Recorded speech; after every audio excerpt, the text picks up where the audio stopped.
बचपन में मैंने एक गाना सुना था कि शतरंज बिछाकर कभी बैठा था जमाना, टक्कर थी बड़े जोर की दुश्मन था दाना, पर बापू तू भी था बड़ा उस्ताद पुराना, मारा ये कसदाव की उल्टी सभी की चाल, साबरमती के संत तूने कर दिया कमाल, दे दी हमें आजादी बिना खड़क बिना ढाल। बचपन की उस अवस्था में गाना अच्छा लगा, लेकिन ये भी कि क्या अंग्रेजों जैसे लोगों से या ब्रिटिश सत्ता, इतनी मजबूत सत्ता से हमें बिना खड़ग व ढाल के आज़ादी मिल गई? क्या वास्तव में अहिंसा ने ही हमें आज़ादी दिलाई, गांधी की रणनीति ने ही हमें आज़ादी दिलाई?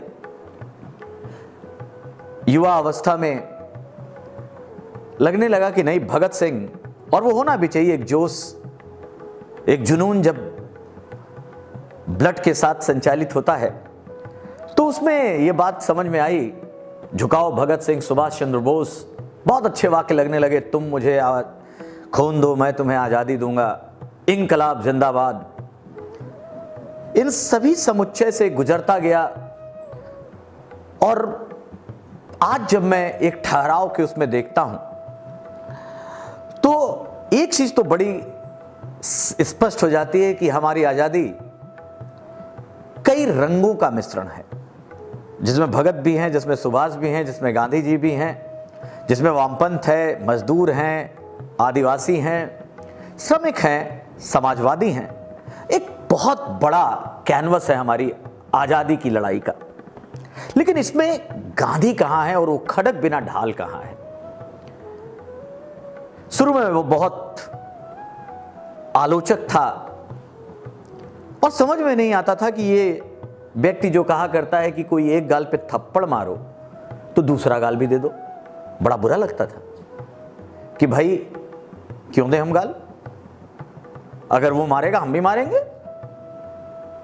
लेकिन जब गांधी को पढ़ा, गांधी को जाना, और एक चीज बड़ी साफ इस पूरे सफर में जो उभर कर आई कि आप जितना गांधी को नहीं जानेंगे उतनी आलोचना करेंगे, उतना निगेटिव शेड, उतना ग्रे शेड भी गांधी का दिखेगा। लेकिन जैसे जैसे जानेंगे, महसूस करेंगे, गांधी गांधी होता जाएगा, राष्ट्रपिता होता जाएगा, आपका सर झुकता चला जाएगा। मेरे एक मित्र कहा करते हैं हमेशा कि अगर गांधी और कृष्ण दो ऐसी पर्सनालिटी रही हैं इंडियन मिथोलॉजी और हिस्ट्री में, इनको तभी समझा जा सकता है जब तुम खुद बन जाओ। जितने इनके समर्थक है उतने आलोचक हैं, इवन आलोचक ज्यादा हैं, और खासकर गांधी के संदर्भ में आलोचक बहुत ज्यादा है। आज 150वीं वर्षगांठ पर जब ये मन किया तो क्यों गांधी को राष्ट्रपिता कंसीडर किया गया? क्यों गांधी को आज दुनिया 21वीं सदी में भी नमन कर रही है और आइंस्टीन के बाद उस सहस्त्राब्दी का सबसे योग्य पुरुष माना गया? इन सारी चीजों को अगर देखें तो पहले हम याद करें, और एक सीखने के लिए गांधी की जो मैं पहली बात कहना चाहूंगा वो है हम सबके लिए सीख। ये वो गांधी है, जब मैं उस मोहनदास करमचंद गांधी से शुरुआत करना चाहता हूं। जब ये बैरिस्टर की पढ़ाई करने लंदन गए, पापा ने पैसा दिया, वहां जाकर बैरिस्टरी की पढ़ाई करी, इंडिया वापस आए बैरिस्टर बनने के बाद, और पिता के रसूख के द्वारा ही इन्हें एक केस मिला, और वो जब केस मिला, बैरिस्टर्स बनके जब वो गए और लंदन से पढ़ा हुआ बेटा आया है, पापा के मन में बड़ा एक विश्वास था, एक बड़ा एक कौतूहल था कि क्या करेगा ये। और आपको आश्चर्य होगा, उस दिन मोहनदास का पैर कांपने लगा, वो कुछ नहीं बोल पाए। और हालात ये थी कि पूरी तरह से जो भावनाएं थी, जो आकांक्षाएं थी, जो उम्मीदें थी एक पिता की, वो समाप्त हो गई। और अगर आज से हम तुलना करें तो उस समय तक Gandhi was a big Pappu. आप कह सकते हैं, आज एक राजनीतिक संदर्भ में पप्पू की चर्चा होती है, इसलिए मैंने ये बात कही कि गांधी की शुरुआत एक पप्पू के रूप में है, लेकिन ये भी आप प्रेरणा लीजिए, वही पप्पू आज हम उस पर बात करने जा रहे हैं और दुनिया उसको नमन करती है। ये एक सीख है, हम बन सकते हैं।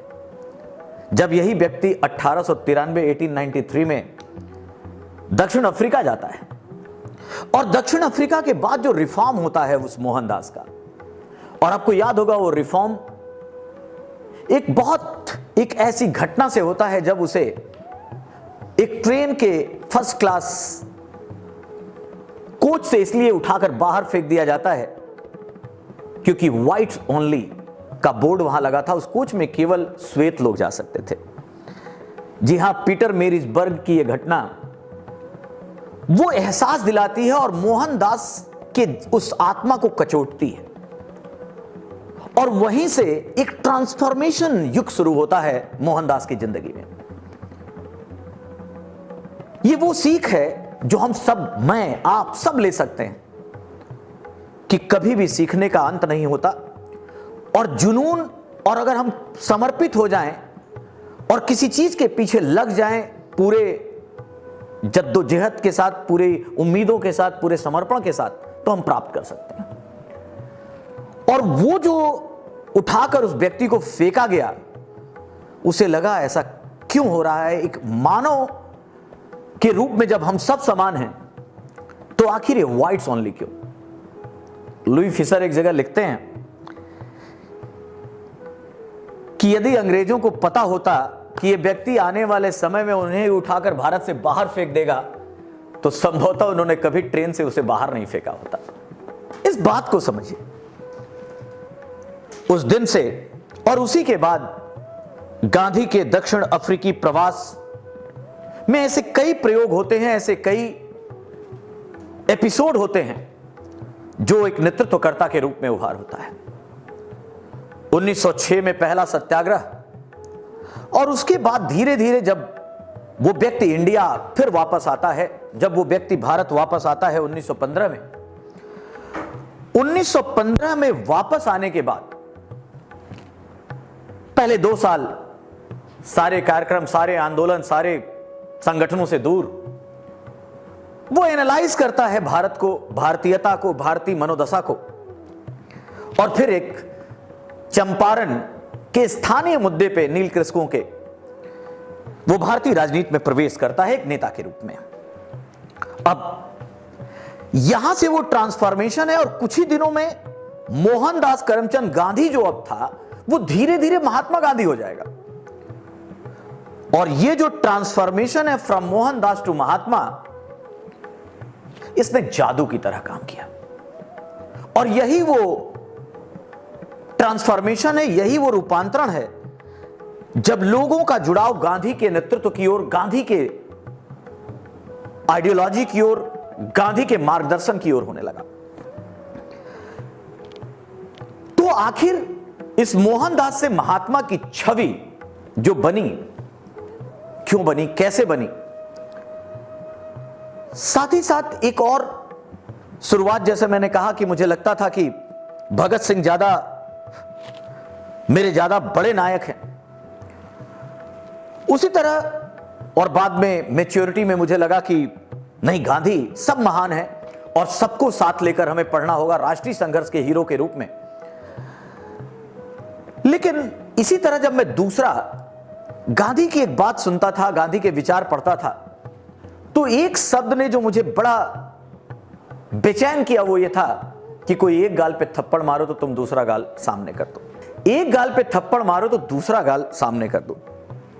मुझे हमेशा लगता था ये क्यों भाई, अगर वो मुझे मारा मैं भी मारूं, और ये हमारा एक स्वाभिमान है, मैं क्यों सहूं किसी की बात, और वो भी जब मैं सही हूं सामने वाला गलत है, गलत होके क्यों मार देगा। कचोटा इस बात ने मुझे, सबको इस उम्र में, आपको भी लगा होगा। फिर गांधी को समझना, गांधी को पढ़ना शुरू किया, पढ़ाने के क्रम में बहुत सारी मौलिक दस्तावेज गांधी के पढ़े, तो समझ में आया ये गांधी की जो फिलॉसफी है, गांधी की जो अपनी समझ है, वास्तव में ये मतभेद कि गांधी गलत थे और मैं सही हूं, यह दृष्टिकोण का मतभेद है। और जैसा मैंने कहा कि गांधी को समझने के लिए गांधी बनना होगा। जब हम गांधी का नजरिया बनाने लगे तो समझ में आने लगा कि यह चीज क्या थी। वास्तव में गांधी इस विचार से यह कहना चाहते हैं कि अगर कोई गलत रास्ते पे चला गया है, अगर कोई पाप के रास्ते पे चला गया है, अगर हिंसा के रास्ते पे चला गया है, तो आप उसे बदलने के लिए वैसी ही नीति ना अपनाएं। आप अपने व्यवहार से, अपने सद्गुण से, अपने आत्म पीड़ा से उस सामने वाले का हृदय परिवर्तन कीजिए। गांधी का मानना था कि मनुष्य मूलतः अच्छा होता है, और मनुष्य मूलतः अच्छा होता है इसका मतलब है अगर उसके अंदर की अच्छाई दब चुकी है तो हम अपने व्यवहार से, अपने आचरण से उसे बेहतर बना सकते हैं।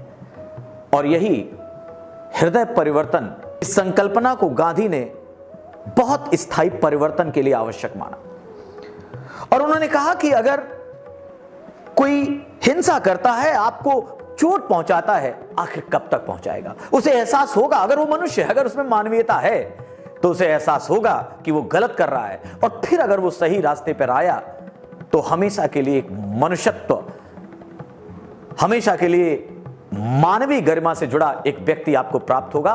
और जो ये व्यक्ति प्राप्त होगा वो अब गलत काम नहीं करेगा। इसलिए इस स्थायी परिवर्तन के लिए, इस स्थायित्व के लिए, इस चेंज के लिए, इंटरनल चेंज के लिए गांधी ने यह बात कही। फिर भी मैं ये कह दूं, आसान नहीं है। सुनने के बाद आपको लगेगा कि बस कह दिया गया। भाई कोई थप्पड़ मारेगा, चोट तो लगेगी, गुस्सा तो आएगा, लेकिन फिर भी जब हम एक दार्शनिक लेवल पर, जब हम एक विचारों के आयाम को टच करते हैं, तो एक चीज तो समझ में आती है कि परिवर्तन अगर फोर्सफुली होता है, परिवर्तन न्यूटन के थर्ड लॉ के अनुसार अगर होता है, मतलब क्रिया प्रतिक्रिया के नियम से, तो चलता रहेगा। वो एक स्थायी परिवर्तन, एक स्थायित्व को नहीं प्राप्त करेगा। गांधी जी ने स्वयं कहा था कि मैं न्यूटन के क्रिया प्रतिक्रिया के नियम को वस्तुओं के लिए, पदार्थों के लिए तो सही मानता हूं, लेकिन मनुष्य जीवन, मानव जीवन के लिए सही नहीं मानता, क्योंकि यहां क्रिया प्रतिक्रिया नहीं, सामंजस्य, सहिष्णुता होनी चाहिए। और इसके अनुसार अगर देखा जाए तब ऐसा लगता है कि हां, आपने अगर एक फिल्म देखी होगी लगे रहो मुन्ना भाई, उसमें गांधी गिरी की बात की गई।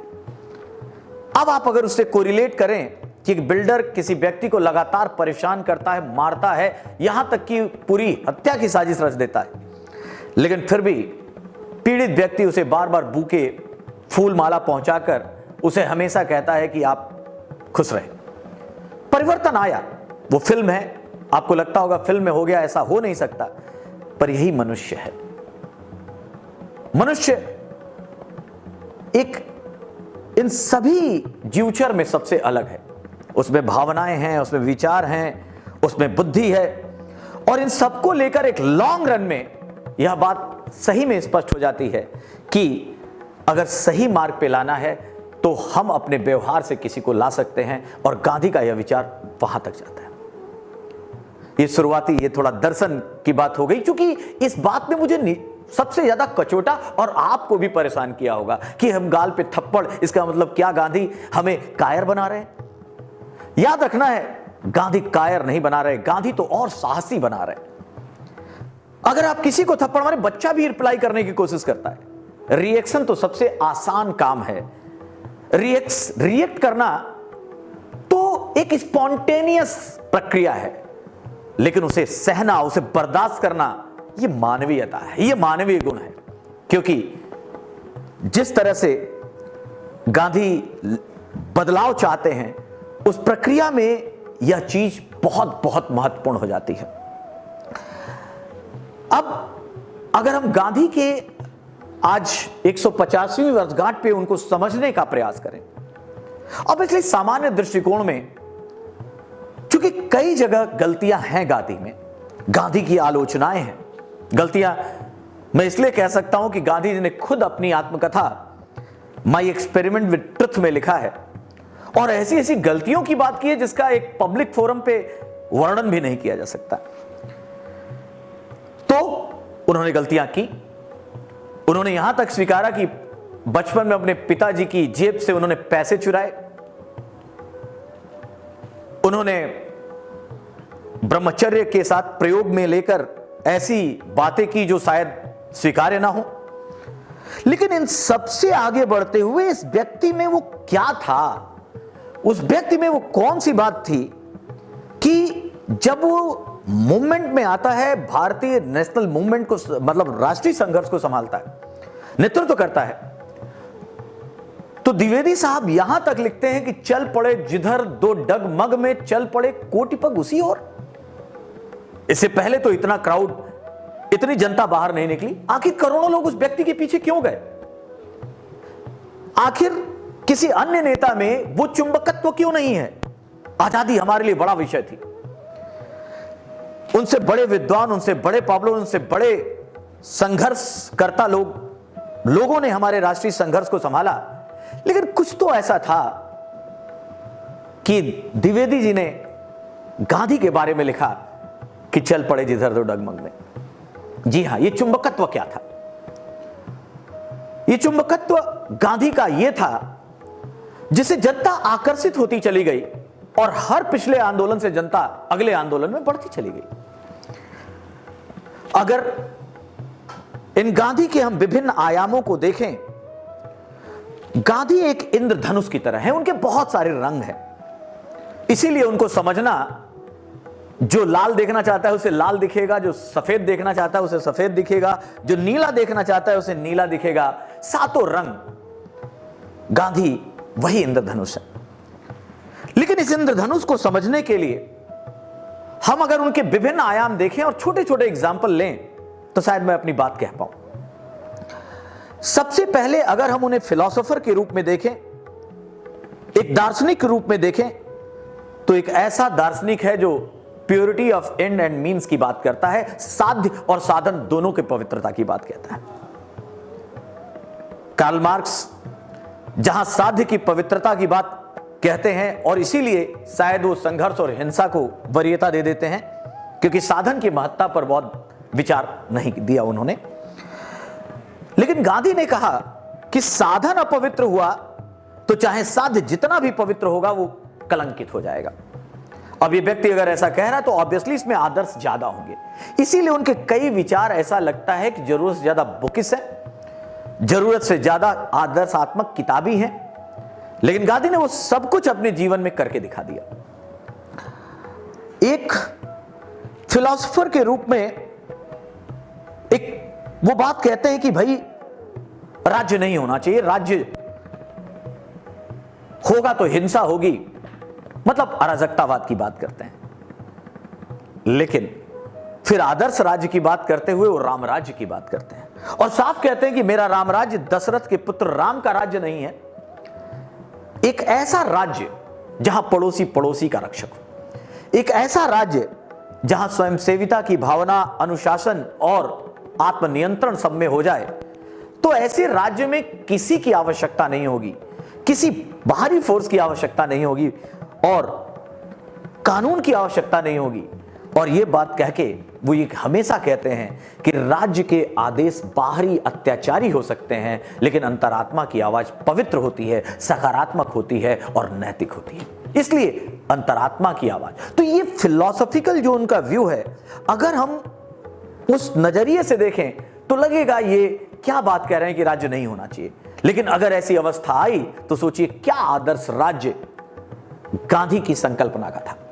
कुछ ऐसा ही कार्ल मार्क्स जब साम्यवाद की बात कहते हैं तो ऐसी लेवल पे जाते हैं, ऐसे स्तर की बात कहते हैं। लेकिन गांधी का रामराज ज्यादा आदर्शवादी दिखता है। लेकिन व्यवहार में उन्होंने विकेंद्रीकृत, पूर्ण विकेंद्रीकृत राज्य की बात की, ग्राम स्वराज की बात की। और ये सारी बातें बताती हैं कि गांधी अपने बातों को आदर्श और व्यवहार दोनों को लेकर चलते थे। अगर हम गांधी के दूसरे एस्पेक्ट, जिसे हम सोशियोलॉजिस्ट या एक समाजशास्त्री के रूप में देखें, तो गांधी भारत में व्याप्त सामाजिक विषमता से बड़े दुखी थे। और वो कहते थे कि अगर विषमता होगी तो तनाव होगा, तनाव होगा तो हिंसा होगी। इसका मतलब विषमता हिंसा को जन्म देती है। और गांधी जी ने पूरी कोशिश की कि इस भारतीय समाज में जो बुराइयां हैं, कुरीतियां हैं, रूढ़ियां हैं, उन्हें समाप्त किया जाए। और इसके लिए उन्होंने भूख हड़ताल तक की। यहां तक कि अपने जीवन के अंतिम दिनों में दिल्ली के वाल्मीकि आश्रम, वाल्मीकि भवन में उन्होंने जीवन बिताया और मैला ढोने वाला अपने आप को कहा, अपने आप को उन लोगों के साथ रखा जहां कोई जाना नहीं चाहता था, जहां गंदगी थी, और जो वो गंदगी साफ कर रहा है उसके साथ रहकर उन्होंने बताया कि देखिए, जब मैं रह सकता हूं, चूंकि उस समय उनका एक नेशनल फिगर, एक राष्ट्रीय छवि थी, और ऐसे में एक बड़ा मैसेज उन्होंने भारतीय समाज को दिया। इसी तरह अनटचेबिलिटी, अस्पृश्यता, अछूत की भावना से वो बड़े दुखी थे। और यहां पर कई बार यह भी आता है कि गांधी और अंबेडकर साहब के चिंतन में, सर, क्या अंबेडकर साहब ज्यादा व्यवहारिक थे? क्या गांधी वास्तव में जाति व्यवस्था को बनाए रखना चाहते थे? तो यहां एक चीज स्पष्ट हो जानी चाहिए कि गांधी उस परंपरा को बनाए रखते हुए रिफॉर्म जरूर चाहते थे। गांधी और अंबेडकर के इस अप्रोच में केवल इतना अंतर था कि अंबेडकर साहब चाहते थे कि पुरानी व्यवस्था को मिटाकर ही सुधार हो सकता है, और गांधी चाहते थे परंपरा बनी रहे और उसके साथ सुधार के प्रयास किए जाएं। क्योंकि अगर हम जागरूक हैं, अगर हम अपने समाज की बेहतरी चाहते हैं, तो हमें खुद इसका प्रयास करना चाहिए, और हम करेंगे। तो अंतर यह था। अगर हम तीसरा आयाम गांधी का देखें एक नेशनल लीडर के रूप में, तो नेशनल लीडर के रूप में गांधी के आंदोलन ही बहुत कुछ बताते हैं। पहला राष्ट्रीय आंदोलन उन्होंने नाम दिया असहयोग आंदोलन, नॉन कोऑपरेशन। दूसरा दिया सविनय अवज्ञा, सिविल डिसोबीडिएंट मूवमेंट। और तीसरा दिया क्विट इंडिया, भारत छोड़ो। और ये तीनों शब्द से ही अगर आप एनालाइज करें तो स्पष्ट हो जाता है कि पहला उदारवादी है शब्दों में, दूसरा उग्रवादी है, तीसरा क्रांतिकारी है, क्योंकि भारत छोड़ो, करो या मरो। अब इन बातों को अगर हम देखें तो संभवतः हमने थोड़ी एनालिसिस ही गलत कर ली कि ये तीनों अलग अलग काल में और अलग अलग होने वाले आंदोलन। और ये वही व्यक्ति है जो 1922 चौरी चौरा की घटना के आधार पर राष्ट्रीय आंदोलन वापस ले लेता है, लेकिन 1942 के भारत छोड़ो में करो मरो का नारा देते हुए कहता है कि आजादी से कम अब कुछ भी स्वीकार्य नहीं होगा। जब जेल में दबाव पड़ता है आंदोलन वापसी का, तो गांधी जी भूख हड़ताल कर लेते हैं, और ये वो समझते हैं क्योंकि अब जो राष्ट्रवादी चेतना है, वो जो अब हम भारतीयों के अंदर आजादी के प्रति अनुराग है, उसे कोई शोषण, कोई दमन वापस नहीं कर सकता। इसलिए आप देखेंगे कि इस बार वापसी की बात गांधी जी ने नहीं की। तो ये एक लीडरशिप क्वालिटी, कैसे, किस समय, किस फेज में आगे बढ़ना है, नहीं बढ़ना है, ये जो गांधी के विचार, ये जो गांधी की रणनीति है, वो उन्हें महान बनाती है। 1930 दांडी सत्याग्रह की चर्चा करना यहां बहुत जरूरी है, क्योंकि जब 2000 में टाइम्स पत्रिका ने एक सर्वे कराया कि सर्वकालिक सबसे महत्वपूर्ण आंदोलन दुनिया में कौन से हुए, तो दूसरे नंबर पे हमें दांडी मार्च चुना गया।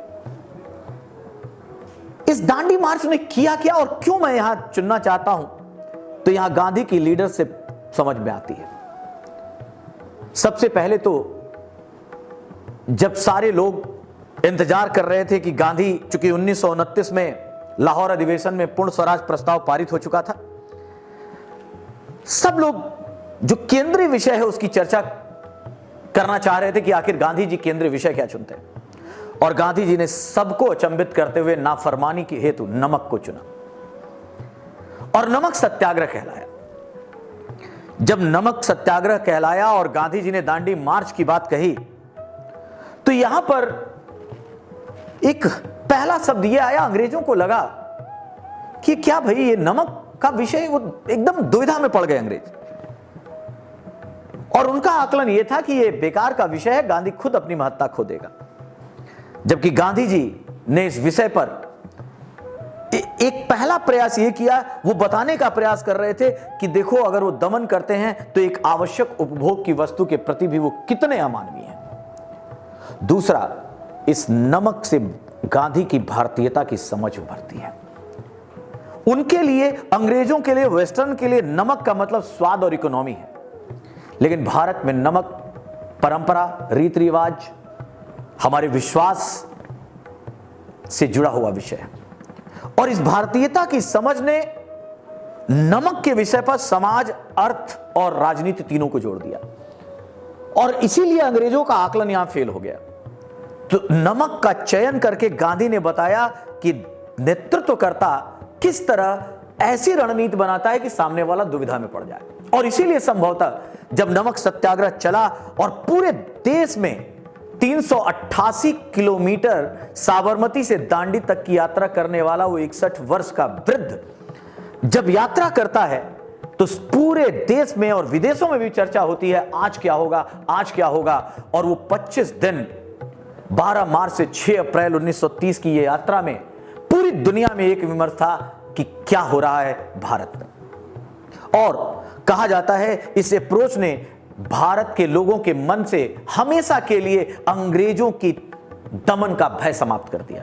वो मानसिक भय, अंग्रेजों ने हमें मानसिक रूप से गुलाम बनाया था, मस्तिष्क में डर था उनका। कहा जाता था कि अगर 2-3 अंग्रेज सैनिक भी दिखते थे तो गांव के गांव खाली हो जाते थे कि कहीं ये उन पर अत्याचार ना करे।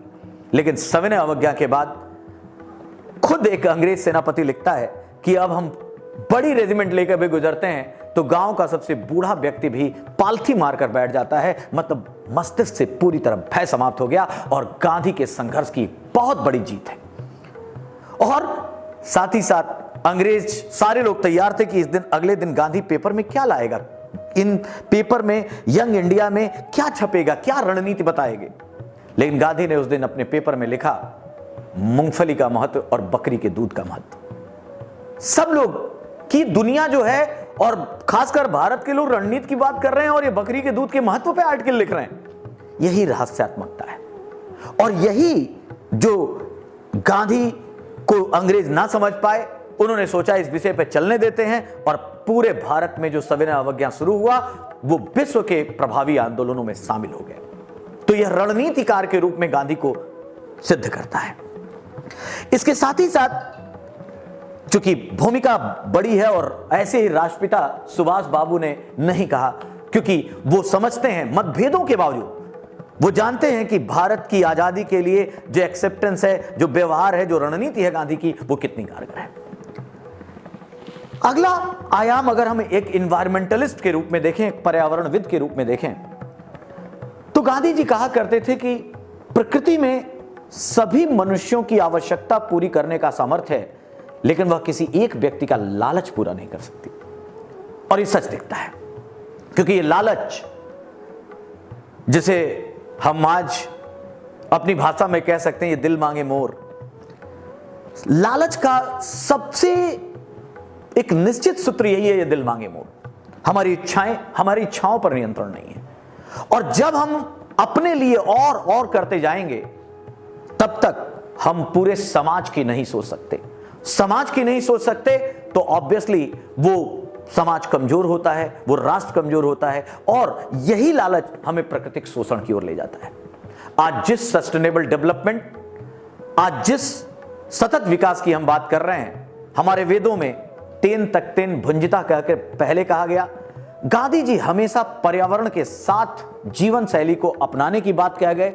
इसका मतलब है कि अगर हम एक एनवायरमेंटल एथिक्स के तरीके से भी देखें तो गांधी जी वहां भी बहुत ही विराट व्यक्तित्व के साथ खड़े आते हैं।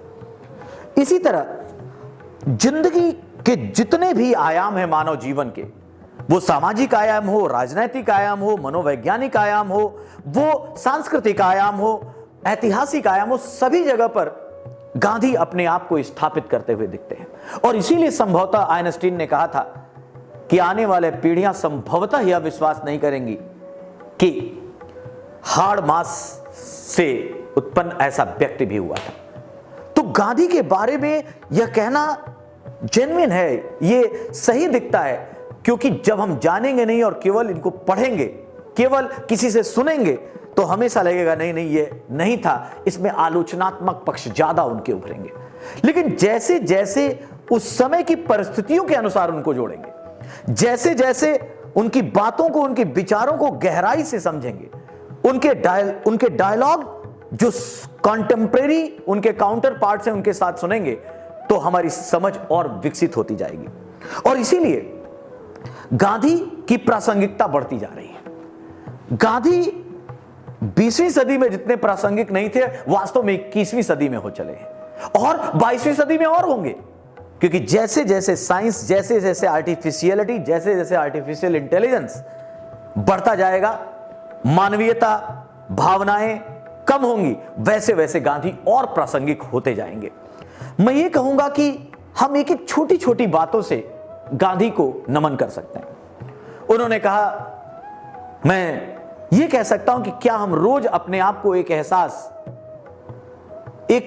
हम अपने रात में सोते समय पूरे दिनचर्या के बाद जब सोने जाएं बेड पे, तो एक बार अपने गाल पर एक छोटा सा तमाचा मारें और सोचें हमने सही में समाज के लिए कुछ किया क्या?